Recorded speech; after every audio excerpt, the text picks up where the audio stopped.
Hi, my name is Jamie Settlow. Hey, I'm from Jamie. Los Angeles, California. Our story is entitled Pudd.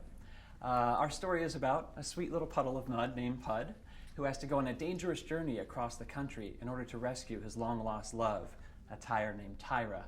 Now, Tyra's parents are forcing her to get married, and they've lined up a number of suitors, these car axles, that they feel would be perfect for her.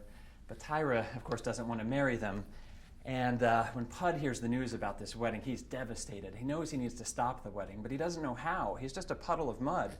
How's a puddle of mud going to travel thousands of miles to get to this wedding? So Pudd decides to ask his parents for advice. And Pudd's mom, she's a splash of water. She's a real romantic. She thinks Pudd should chase after his true love. But Pudd's dad, he's a real dirtbag, literally.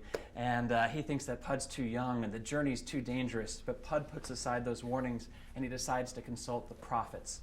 And the prophets in our world are traffic lights. And they tell their prophecies through red and yellow and green lights. When Pudd looks up at the traffic prophet, he sees a red light and he wonders if his journey will be in vain. And indeed, things are tough in the early going. He tries to hail a taxi and he just gets run over. Street sweepers try to knock him off the road. The maniacal sun god tries to dry him out, and he has trouble moving. But luckily, he makes some friends along the way who help him out. He is mentored by a wise old mailbox named Norman, who teaches him how to embrace his muddy nature and use it to his advantage. He also meets an emo payphone and a prudish parking meter and a jolly bus bench and a sassy fire hydrant. That fire hydrant looks like it's from the block. Yeah, she's streetwise, definitely. That's Rosie from the block. But just when he thinks that everything is going fine, he runs into his biggest problem. He is swallowed up by an evil storm grate and falls into the Hades-like underworld of the sewer. Now, will Pudd be able to make it out of the sewer? Will he be able to make it to the wedding in time? Will Pudd and Tyra live happily ever after? You can only find out by reading Pudd. Thank you. Nice. I gotta tell you, this piece of artwork here with him on the stairs, Oh, yeah. this is just like so cool. Wonderful. Thank you.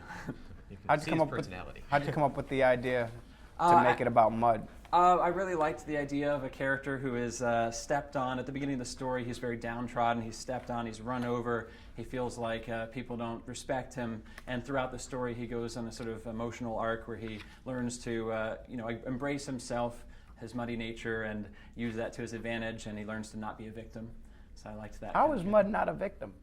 I mean, in all honesty, if I see some mud, I'm gonna try and clean it up. But that's, Therefore, mud. But that's where Norman, our wise old mailbox, helps him out. He kind of gives him sort of Zen advice. He dispenses his wisdom and teaches him how mud can move. You know, where stiff things will snap, mud will move around, and it can conform to any shape. So. I'm sorry. Go ahead. Sure. You worked at Miramax and Dimension. I used to, yes. How do you think you're ready to pitch this to Harvey Weinstein too? I'd love to. Absolutely. Yeah. You think he'll be a buyer? Think he'll take her? I think with these drawings, I'm very confident with this. Yes. I'm gonna tell you this right now. The story is the right story, though. Great. You know what I mean? I think it's a great story. Great. Thank Wonderful. you very much.